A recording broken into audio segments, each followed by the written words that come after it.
Bienvenidos a Doctrina Católica Tradicional y gracias por escuchar. Por favor, no olvide darle like al video para que esta plataforma lo pueda recomendar a más personas. Comenzamos ahora con nuestras oraciones. Pater noster, qui es in celis, sanctificetur nomen tuum, adveniat regnum tuum, fiat voluntas tua, sicut in cielo et in terra.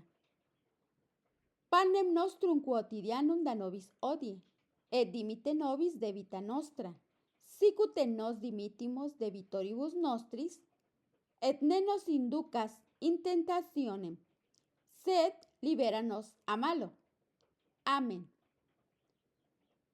Ave Maria, gratia plena, Dominus tecum, benedicta tu in mulieribus, et benedictus fructus ventris tui, Iesus.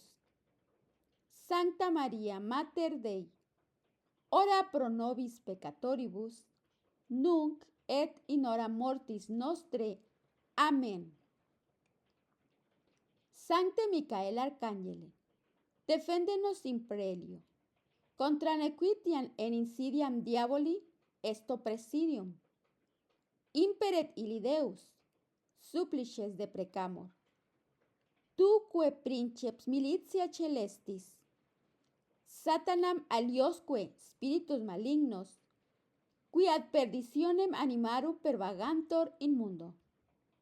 Divina virtute in infernum detrude. Amén. Cor Iesus sacratitium, miserere nobis. Cor Iesus sacratitium, miserere nobis. Cor Iesus sacratitium, miserere nobis. La crisis de fe que atraviesa la Iglesia tiene su origen en la nueva misa. Este imperdible artículo del sacerdote austriaco Michael Gärtner se publicó originalmente en alemán en el sitio Katholisches Info el pasado 27 de noviembre del año 2022, que ha autorizado a Aurora Tescheli a publicar la traducción. Veamos.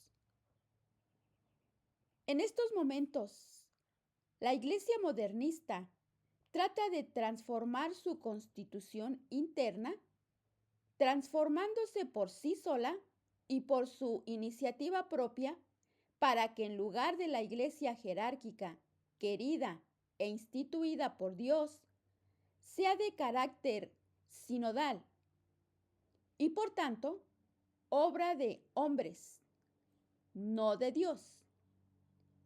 En la única Iglesia de Jesucristo, que es la católica, se está llevando a cabo desde décadas un proceso de continuo apartamiento de la divina revelación y del propio Cristo, un proceso de autodemolición.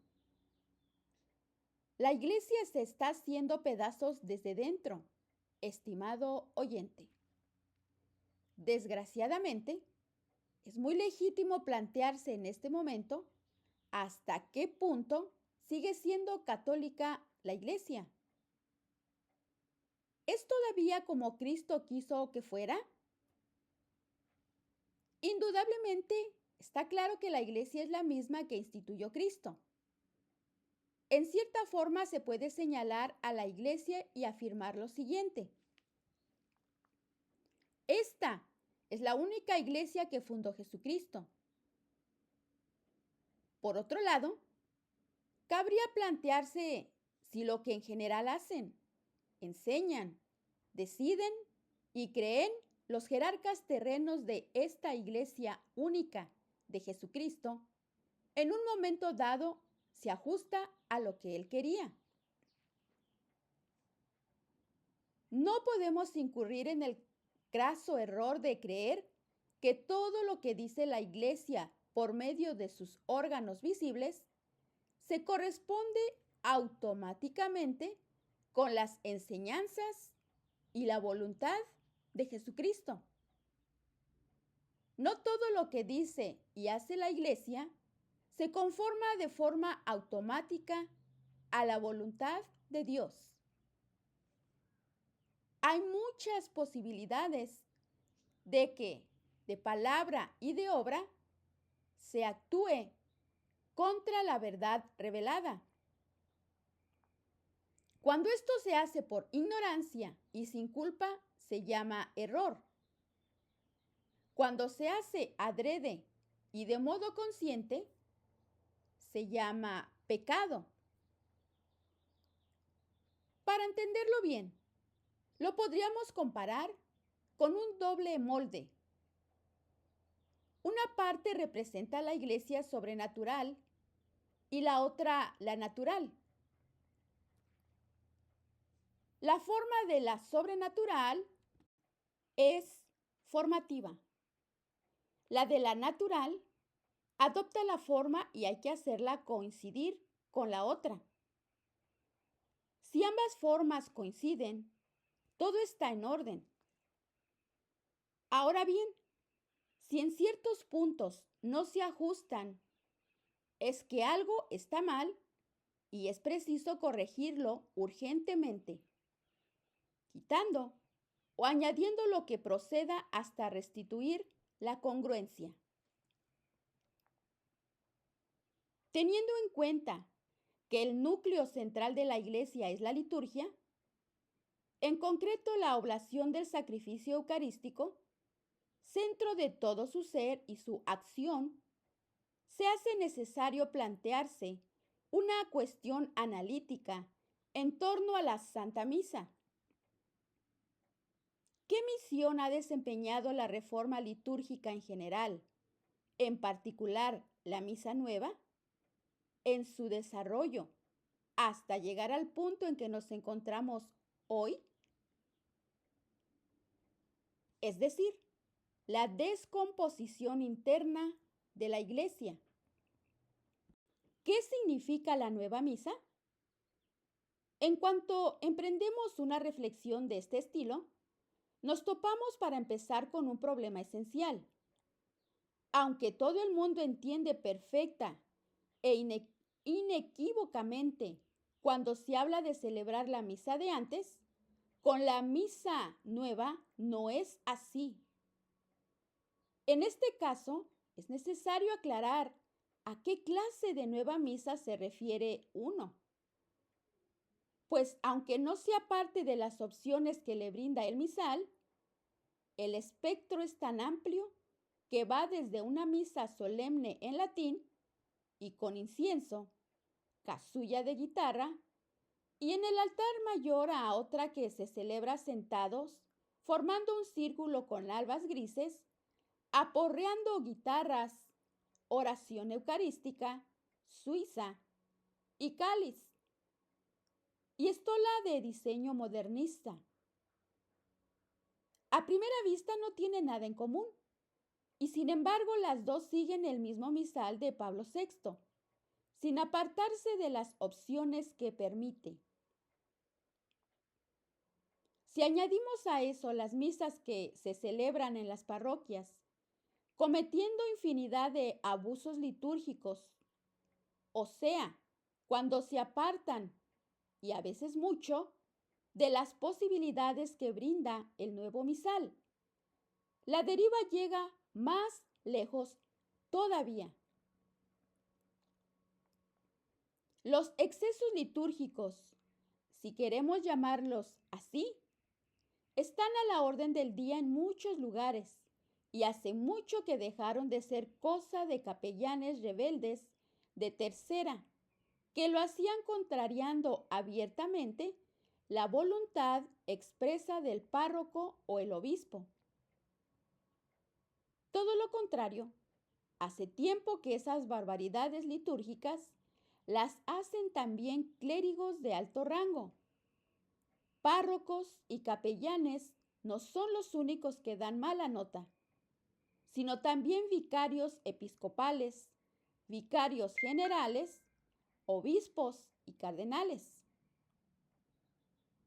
En Internet abundan las imágenes y no están documentadas todas esas mismas, ni mucho menos, en las que se puede ver desde un obispo de Sicilia dando vueltas en bicicleta por la catedral con casulla y mitra, a un obispo alemán con maquillaje de carnaval y casulla barroca, o un cardenal vietnamita jugando con globos durante la misa bajo luces de discoteca. Incluso en los seminarios modernos, cuyo espacio más antiestético suele ser la capilla, que hace difícil, por no decir imposible, el recogimiento y la oración devota, y que evoca una sensación incómoda o hasta suscita resistencia al entrar. Se suele descubrir la liturgia y describirla también como una especie de, entre comillas, laboratorio continuo en el que se puede y debe experimentar. En la formación sacerdotal no se enseña necesariamente el concepto de sacralidad. ¿Qué tiene de sorprendente entonces que algunos sacerdotes no vean nada malo en celebrar la misa en medio del mar usando un colchón neumático por altar?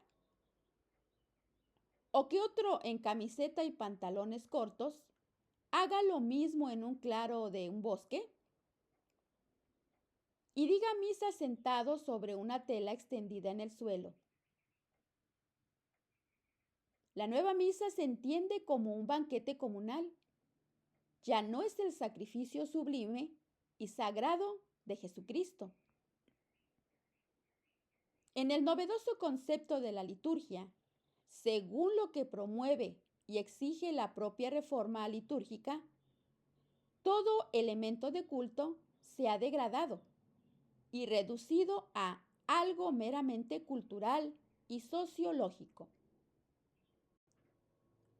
La nueva misa es válida, pero ambigua. Nada más esto basta para que la misa y la fe asociada a ella pierdan la necesaria claridad y falta de ambigüedad. Es más, es inevitable que los fieles tengan la impresión de que para empezar no hay claridad. Todo es vago, impreciso, y en el fondo no es tan importante lo que se cree con tal que se crea algo, sea lo que sea. Única limitación, que no sea preconciliar. Si la propia Iglesia tiene la intención de que la celebración del sacrificio sea objeto de una amplia gama de opciones, aún en sus partes más fundamentales, y dependa por tanto de decisiones personales y de conformidad con ello, de las preferencias de cada uno, al haber creado la Iglesia una situación en la que la liturgia se ha vuelto ambigua, lógicamente ello también se aplicará a la fe que subyace a la liturgia y que ésta fomenta, entre paréntesis, lex orandi, lex credendi, la ley de la oración y la ley de la fe. Así como oramos, así creemos. Y si en la Santa Misa se nos distrae, estimado oyente, la fe va declinando. Ahora bien, una situación así no promueve la convicción y la fe, sino la manifestación creativa de las propias y arbitrarias opiniones. El nuevo misal obliga al sacerdote a decidir él mismo cómo y qué va a ofrecer como Santa Misa. De este modo, la Iglesia ha abandonado en la práctica sus convicciones anteriores, dejándolas como una opción más entre tantas. Así, es más bien una cuestión de gustos, preferencias y opiniones, todas ellas equiparadas, como el sacerdote quiera y desee celebrar, mas no como lo manda el magisterio. Aparte de que el nuevo misal ya ha introducido cambios importantes y muy desafortunados. Al celebrante le toca decidir en qué poner más el acento, lo cual es absurdo, teniendo en cuenta que la Santa Misa tiene que estar definida con claridad y no puede degenerarse para convertirse en la obra de un cura cualquiera o de un comité litúrgico. Está claro, pues, que lo que predomina es el carácter de celebración conjunta y el ofrecimiento del sacrificio de Cristo en el culto de la Iglesia queda en un segundo plano. El católico medio entenderá que la Santa Misa es una celebración comunitaria que externamente se le presenta de otra manera. Y además, también se expresa de dicha manera y no primariamente como un sacrificio, que es lo que realmente es. Se nos ha dicho que es banquete eucarístico, comida eucarística, pero nunca nos dirán que es el santo sacrificio de Cristo. Para que nadie oponga resistencia, no se eliminan de forma clara y tajante las creencias de siempre. Se limitarán a no mencionarlas más y se disminuirán y ocultarán hasta que desaparezcan de la fe y de las conciencias y en la mentalidad general del clero y el pueblo hayan dejado de ser una doctrina vigente o válida o una práctica litúrgica. Por ese camino, llegará un momento en que las doctrinas y prácticas tradicionales católicas se llegarán a ver como cosa de antes, cosa del pasado, que han perdido vigencia. Suele ser más eficaz dejar algo como en segundo plano y que así vaya cayendo en el olvido que abolirlo directamente, pues se provocaría una reacción. Esto ha sido y es, estimado oyente, una astucia maligna. Se engaña a la gente con palabras astutas que parecen importantes. No se habla del sacerdote que ofrece el sacrificio, sino de quien preside la celebración eucarística. No se habla de altar ni víctima, sino de la mesa para la palabra y la Eucaristía. Lo principal es que se ha perdido la falta de ambigüedad. Ahora se habla más de enriquecer nuestra diversidad, de la necesidad de emplear otros métodos o de la prioridad de la participación activa. Nada de eso afecta en sí la validez del sacramento, pero es que es un ataque contra su fruto espiritual. Lex orandi, lex credendi. Así como oramos, así creemos.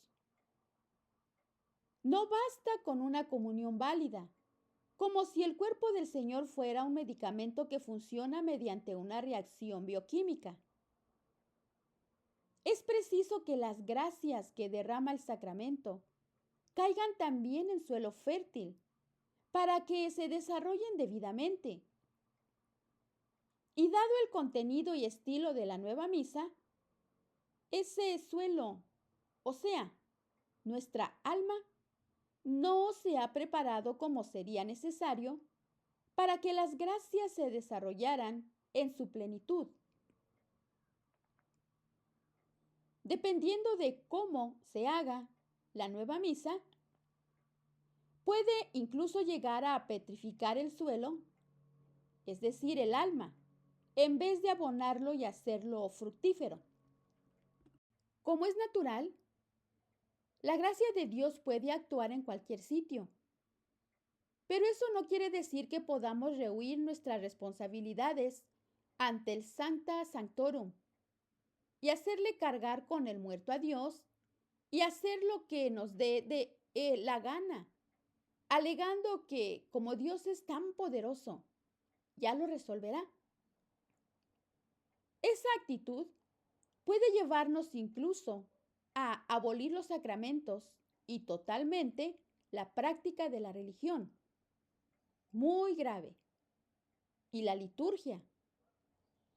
Con una liturgia falsa que ha perdido de vista los principios fundamentales, corremos el riesgo de que la gracia de los sacramentos caiga en terreno pedregoso y sea cubierta por espinos. En algún momento la gente dejará de creer, aunque comulgue, o bien dejará de asistir a misa. La nueva misa lleva a transigir en cuestiones fundamentales de la fe. Un problema capital de la nueva misa es que enseña a ceder en cuestiones de fe.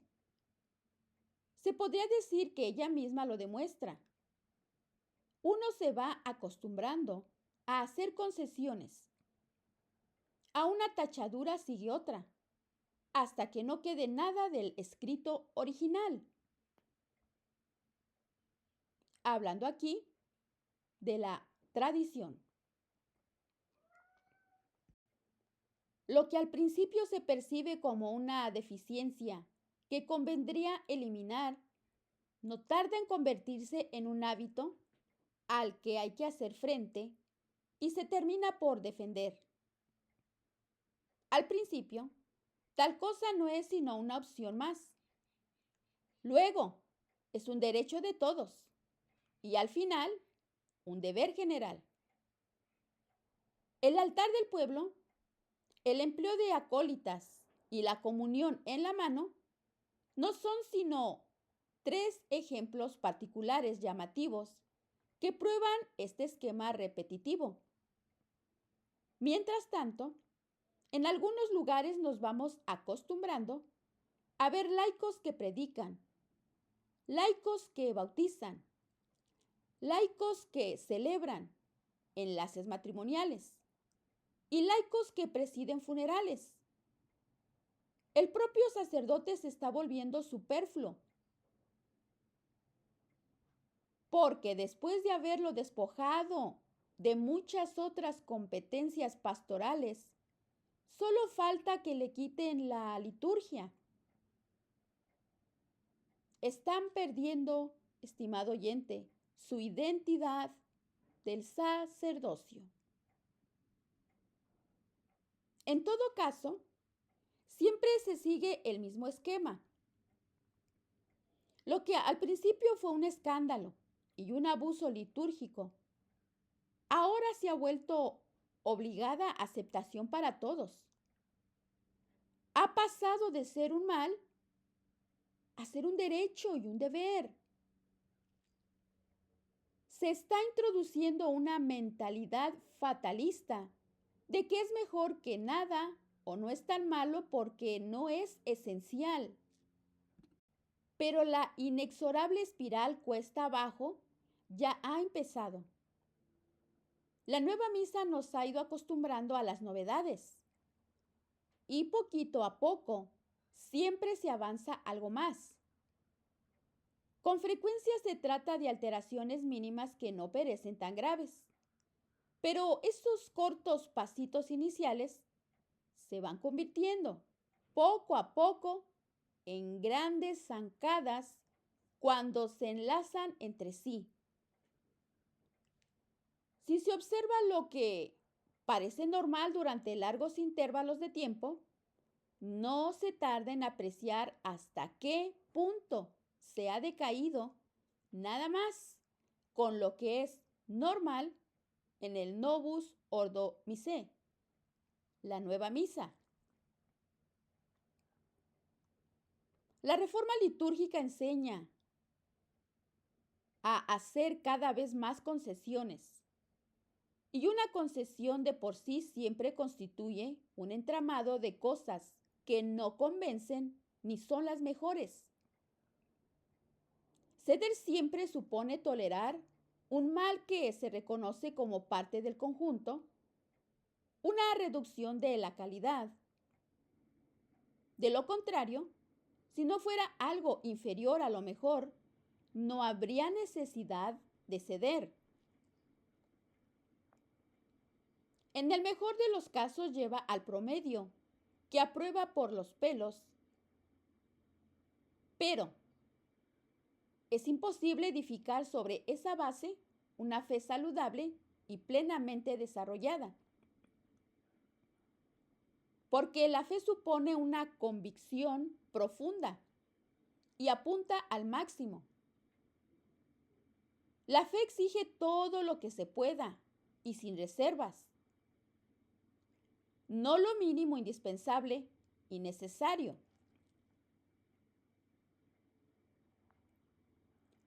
Y si transigir supone esencialmente un retroceso en las convicciones, vendrá acompañado de una disminución de la fe y las convicciones. Precisamente cuando nos ocupamos de teología, del santo de los santos, no basta con aspirar a algo meramente válido ni a la mediocridad, a un mínimo común denominador que aglutine a los más posibles. El sacrificium perfectum exige una liturgia perfecta. Es imposible degradar conscientemente, adrede y hasta la mediocridad el sacrificio perfecto de Dios, transformándolo en una liturgia antropocéntrica, sin afectarla en su núcleo. La fe que transigue, aunque solo sea en su expresión externa, está como mínimo sujeta al grave riesgo de desaparecer gradualmente. Es mucho más que un posible peligro. Es una realidad brutal que ya se ha cumplido y que vemos y oímos a diario en la iglesia. Lo trágico es que, casi de forma paradójica, es la nueva misa la que por sí misma contribuye a esta degeneración, a pesar de que en un principio no pierde su validez sacramental.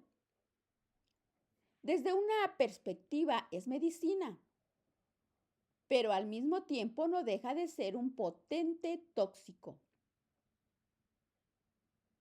Por un lado, en la misa nueva, el sacrificio de Dios sigue siendo el mismo sacrificio perfecto de Jesucristo en la cruz. Pero, desde el punto de vista eclesiástico, el sacrificio ya no se corresponde litúrgicamente con su propia esencia. Lo que inevitablemente transmite la nueva liturgia, en mayor o menor medida, dependerá del celebrante. Pero en principio, siempre es así. No es lo que realmente es en cuanto a su esencia y tiene forzosamente que ser un cuanto a su forma. Entonces, dada esa discrepancia de esencia y forma, empieza por implantarse un error que terminará por transformarse en una fe novedosa y diferente. con muchas novedades en la misa y distracciones.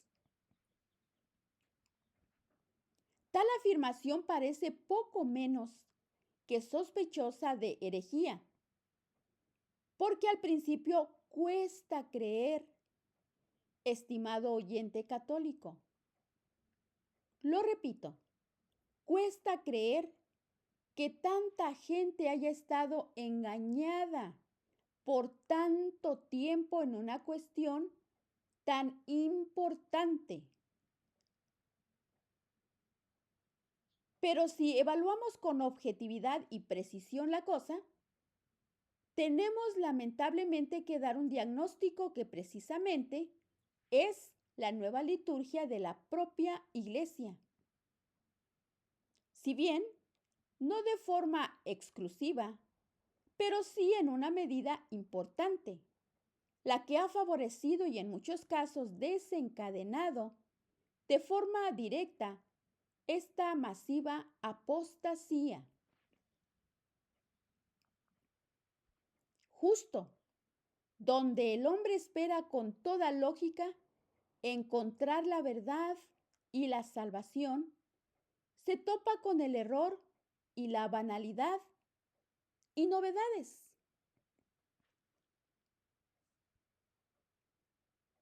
Tras una apariencia de piedad, hasta el mal es justificado. Por razones que son fáciles de entender, a muchos les cuesta creer esto y reconocerlo como una realidad. Es difícil creer que pueda haberse producido semejante desviación. Surge la cuestión, ¿cómo pueden unas ideas tan ajenas y aún contrarias a la mentalidad tradicional de la Iglesia haber penetrado hasta tal punto y haber arraigado tanto?